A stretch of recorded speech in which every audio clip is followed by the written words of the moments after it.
Nelson Mandela est l'une des figures politiques les plus marquantes du XXe siècle, symbole mondial de la lutte contre l'apartheid et premier président noir d'Afrique du Sud.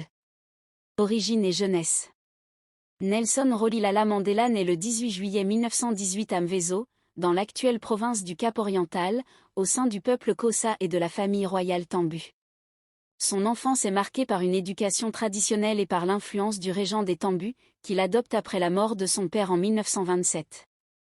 Il étudie ensuite à l'université de Fort Hare puis à Johannesburg, où il découvre les réalités de la ségrégation raciale et s'engage progressivement dans la lutte politique. Engagement contre l'apartheid. Mandela rejoint l'ANC, African National Congress, dans les années 1940 et participe à la création de sa branche jeunesse.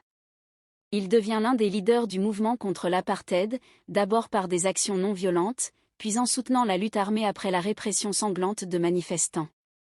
En 1964, il est condamné à la prison à perpétuité lors du procès de Rivonia. Il passera 27 ans en détention, principalement sur l'île de Robben Island. Libération et transition démocratique.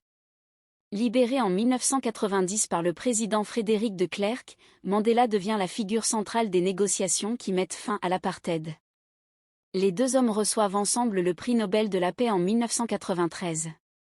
Président de l'Afrique du Sud.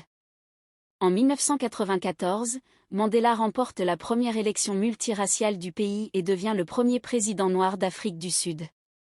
Son mandat, 1994-1999, est consacré à la réconciliation nationale, la construction de la nation arc-en-ciel, la lutte contre les inégalités, la mise en place de la commission Vérité et Réconciliation. Il choisit de ne pas briguer un second mandat. Rôle international et héritage.